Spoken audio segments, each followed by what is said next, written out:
بسم اللہ الرحمن الرحیم۔ السلام علیکم عزیز طالبات۔ آج ہمارا اردو کا لیکچر نمبر 19 یعنی 19 ہے، اور طالبات آج کے لیکچر میں ہم نظم آفتاب کے قواعد اور انشاء کا کام جو ہے وہ کرنے والے ہیں۔ یعنی آپ اس نظم کو پڑھ چکے ہیں، اس کے الفاظ معنی اور اس کی مشق جو ہے وہ آپ کر چکے ہیں۔ آج جو ہے اس کا قواعد اور انشاء کا کام جو ہے وہ ہم کرنے والے ہیں، ٹھیک ہے۔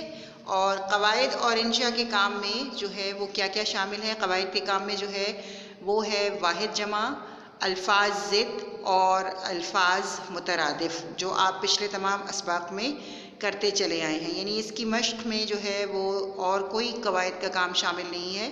تو جو واحد جمع اور الفاظ ضد اور الفاظ مترادف کا کام ہے وہ ہم اس کی جو قواعد کی کاپی ہے اس میں کریں گے۔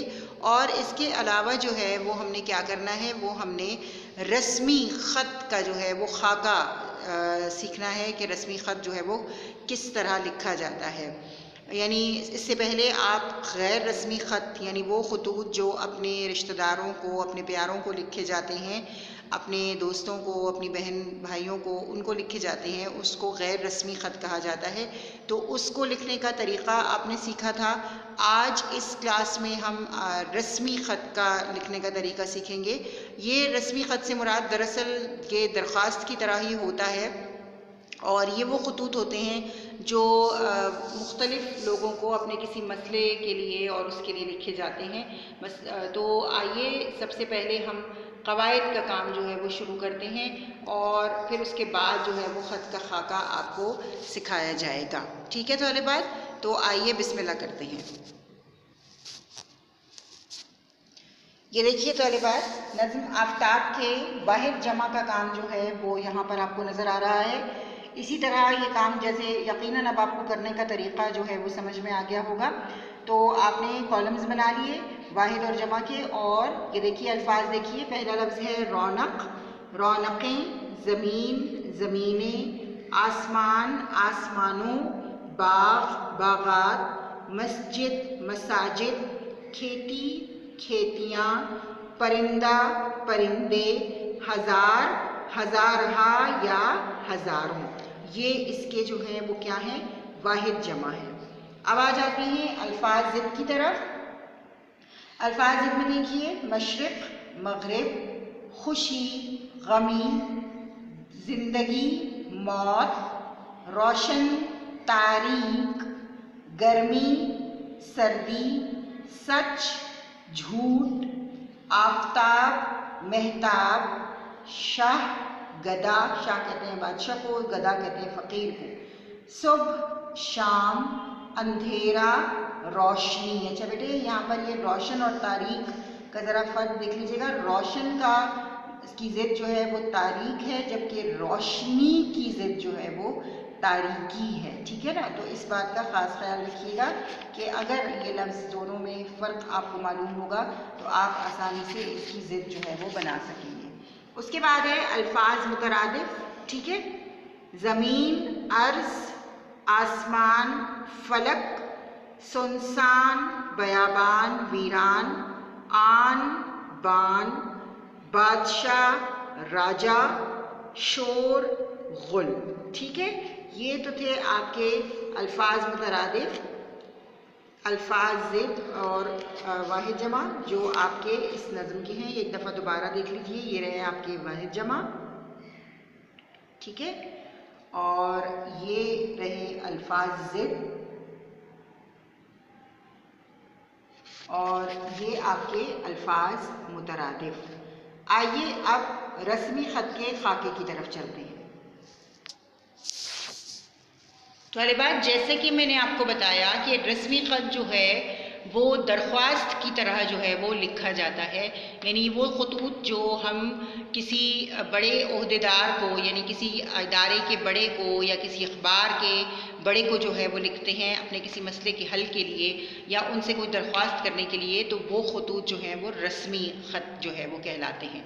تو اس کو لکھنے کا طریقہ بھی جو ہے وہ کچھ درخواست کی طرح ہی ہے۔ اگر آپ کو یاد ہو تو ہم نے جو درخواست کے خاکے میں لکھا تھا سب سے پہلے ہم نے کیا لکھا تھا؟ بخدمت، تو اس میں بھی وہی ہے بخدمت، ٹھیک ہے۔ اس کے بعد میں نے یہ اخبار کے بڑے کے خط کا جو ہے وہ خاکہ تیار کیا ہے۔ اخبار کا جو سب سے بڑا افسر ہوتا ہے یا جو بھی ہوتا ہے بڑا وہاں پر جو اخبار کو چلاتا ہے اور اس کا سارا کام دیکھتا ہے اسے مدیر کہتے ہیں، ٹھیک ہے نا، یعنی کسی بھی ادارے کو اس کو چلانے والا جو ہے وہ مدیر کہلاتا ہے۔ تو یہ جناب مدیر اعلیٰ صاحب، ٹھیک ہے۔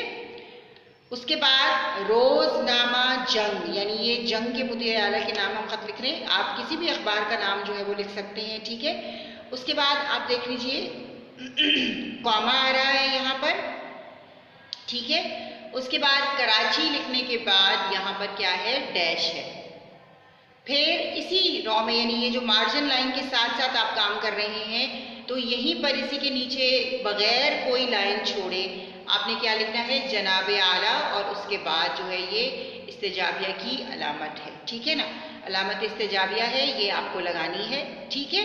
اس کے بعد بالکل مارجن لائن کے ساتھ سے ہی آپ نے اپنی بات کو جو ہے وہ شروع کرنا ہے، اور جو پہلا پیراگراف آپ لکھیں گی وہ اسی طرح مارجن لائن کے ساتھ سے ہی لکھا جائے گا۔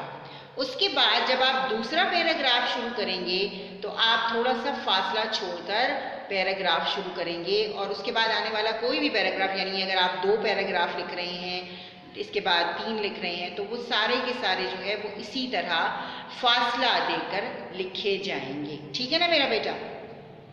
اس کے بعد جب آپ کی بات ختم ہو جائے گی تو اسی طرف یعنی دائیں طرف ہی بالکل مارجن لائن کے ساتھ ہی آپ نے کیا لکھا؟ از طرف اہل محلہ۔ اہل محلہ سے مراد یہ یعنی محلے کے لوگ، یا آپ ایک شہری بھی لکھ سکتے ہیں، یعنی اگر آپ صرف اپنی طرف سے لکھ رہے ہیں تو ایک شہری بھی لکھ سکتے ہیں، اور نیچے اسی طرح الف بے ڈیش جیم اور ڈیش آگے لگا دیں گے۔ پھر یہ دیکھیے یہ میں نے ڈاٹڈ لائن لگائی ہے، اس کا مطلب یہ ہے کہ یہ از طرف والی لائن میں ہی آپ نے آگے جا کر مورخہ جو ہے وہ لکھ دینا ہے، یعنی تاریخ لکھ دینی ہے۔ اب تاریخ جو ہے وہ لکھنے کا طریقہ کار کیا ہوگا کہ آپ نے جو ہے وہ اردو میں تاریخ لکھنی ہوگی، اور اردو میں تاریخ لکھنے کا مطلب یہ کہ آپ اردو کی تاریخ لکھیں، پھر مہینے کا نام لکھنا ہے آپ نے، اور اس کے بعد آپ سن یعنی سال جو ہے وہ لکھ دیں۔ مثلا جو ہے وہ 5 ستمبر ہے تو 5 پھر ستمبر، ٹھیک ہے، اس کے بعد جو ہے وہ 2020، ٹھیک ہے نا میرا بیٹا۔ تو یہ آپ کا جو ہے وہ خط کا خاکہ ہے، دوبارہ سے دیکھ لیتے ہیں۔ بخدمت جناب مدیر اعلیٰ صاحب، روزنامہ جنگ، قوما کراچی ڈیش، جناب اعلیٰ کے بعد علامت استجابیہ، اس کے بعد آپ نے مارجن لائن کے ساتھ سے ہی اپنی بات شروع کر دینی ہے۔ اس کے بعد جو ہے وہ دوسرا پیراگراف جب آپ شروع کریں گے، اس کے بعد اگر تیسرا کر رہے ہیں تو ان تمام میں آپ نے تھوڑی سی جگہ چھوڑ کر پیراگراف جو ہے وہ شروع کرنا ہے، اور اس کے بعد جب آپ کی بات ختم ہو جائے تو مارجن لائن کے بالکل ساتھ ہی دائیں طرف ہی از طرف اہل محلہ یا ایک شہری، ٹھیک ہے، اور صرف اگر از طرف الف بے جیم بھی لکھیں تب بھی صحیح رہے گا، الف ڈیش بے ڈیش جیم اور آگے ڈیش، اور از طرف والی لائن میں ہی بائیں طرف جو ہے وہ آپ نے کیا کرنا ہے؟ تاریخ لکھ دینی ہے، ٹھیک ہے میرا بیٹا۔ اب آپ کا گھر کا کام کیا ہے کہ آپ نے اخبار کے مدیر کو اپنے محلے کی صفائی کے حوالے سے حکام کی توجہ دلانے کے لیے خط لکھنا ہے، یعنی آپ مدیر کو یہ خط لکھیں گے کہ وہ جو ہے وہ آپ کا خط اپنے اخبار میں شائع کریں، تاکہ آپ کے محلے کی جو صفائی کی خراب صورتحال ہے اس کی طرف جو ہے وہ متعلقہ لوگوں کی توجہ ہو جائے، ٹھیک ہے۔ اس کا ایک نمونہ میں آپ کو دکھا دیتی ہوں، اور اس کے بعد پھر یہ ہے کہ آپ لوگوں نے خود سے جو ہے وہ اس خط کو لکھ لینا ہے۔ یہ دیکھیے اس طرح سے آپ نے اوپر ہیڈنگ لگا دی، خط برائے صفائی محلہ، ٹھیک ہے، اور اس کے بعد آپ نے بالکل اسی پیٹرن کے مطابق جیسے میں نے ابھی آپ کو بورڈ پر سمجھایا ہے وہ آپ نے پیٹرن لکھ لینا ہے، ٹھیک ہے۔ اور پھر اس کے بعد دیکھیے اخبار کا مدیر جو ہے وہ آپ کا مسئلہ حل نہیں کر سکتا، بلکہ وہ کیا کرے گا؟ وہ آپ کے خط کو اپنے اخبار میں شائع کرے گا، یعنی خط میں جو ہے وہ اس کی اشاعت ہوگی، اور پھر اس خط کو پڑھ کر جو ہے وہ آپ کا جو بھی مسئلہ ہے وہ حکومت یا جو بھی لوگ ہیں وہ اسے حل کرنے کی کوشش کریں گے۔ تو دیکھیے میں نے اس کو سٹارٹ اس طرح سے کیا، میں آپ کا اخبار باقاعدگی سے پڑھتی ہوں، خاص طور پر آپ نے اپنے اخبار کا جو حصہ لوگوں کی شکایت کے لیے مخصوص کر رکھا ہے وہ مجھے بہت پسند ہے۔ آج میں بھی آپ کے اخبار کے توسط سے حکام بالا کی توجہ ایک اہم مسئلے کی طرف دلانا چاہتی ہوں۔ دراصل مسئلہ یہ ہے کہ ہمارے علاقے میں، اب دیکھیے دوسرا پیراگراف جب میں نے شروع کیا تو میں نے تھوڑا سا فاصلہ دے کر لکھا، اس کے بعد ہم نے پورا مسئلہ بیان کر دیا کہ مسئلہ کیا ہے، پھر اس کے بعد اگلے پیراگراف میں جو ہے وہ آپ ان سے اپنی بات کریں کہ ہمیں آپ سے گزارش یہ ہے کہ آپ اخبار میں خط شائع کر دیں تاکہ حکام کی توجہ جو ہے وہ اس طرف ہو جائے اور وہ اس مسئلے کا حل جو ہے وہ کرنے کے لیے مؤثر اقدامات کریں۔ اس کے بعد جیسے درخواست میں آپ بات ختم کرنے کے بعد اگلی لائن میں آپ لکھتے تھے آپ کی عین نوازش ہوگی، اور پھر وہی از طرف پھر ایک شہری، اگر ایک شہری کی طرف سے جیسے میں نے لکھا ہے تو وہ آپ لکھیں گے، یا پھر میں نے آپ سے کہا کہ از طرف اور ڈائریکٹ آپ یعنی بالکل یہ لکھنے کی بھی ضرورت نہیں ہے، آپ صرف الف بے جیم کر کے لکھ دیں گے تو تب بھی ٹھیک ہوگا۔ از طرف والی لائن میں ہی آپ نے جو ہے وہ کیا کر دینا ہے، تاریخ جو ہے وہ لکھ دینی ہے، اور اوپر بھی تاریخ اور صفحہ نمبر جو ہے وہ ضرور ڈالیے گا۔ ٹھیک ہے میرا بیٹا، تو یہ آپ کا ہوم ورک ہے جسے آپ نے کرنا ہے۔ کوشش کیجئے گا کہ اپنے الفاظ میں اس خط کو لکھیے، یعنی آپ خود سے کوشش کریں کہ خود سے یہ خط لکھیں۔ پہلا پیراگراف بے شک آپ جو ہے وہ سیم ہو سکتا ہے، لیکن دوسرا اور تیسرا پیراگراف جو ہے اس میں آپ جو ہے وہ اپنی بات کو اپنے الفاظ میں بیان کرنے کی کوشش کیجیے گا۔ بس خاکے کا خیال رکھیے گا کہ خاکے میں جو علامات ہیں یعنی کاماز اور ڈیش اور وغیرہ ان سب کا خاص طور پر آپ نے خیال رکھنا ہے۔ تو اس کے ساتھ ہی ہماری آج کی کلاس جو ہے وہ ختم ہوتی ہے۔ امید ہے کہ آپ کو یہ سارا کام بہت اچھے سے جو ہے وہ سمجھ میں آ گیا ہوگا۔ اگلی کلاس تک کے لیے اپنی معلمہ کو اجازت دیجیے۔ فی امان اللہ۔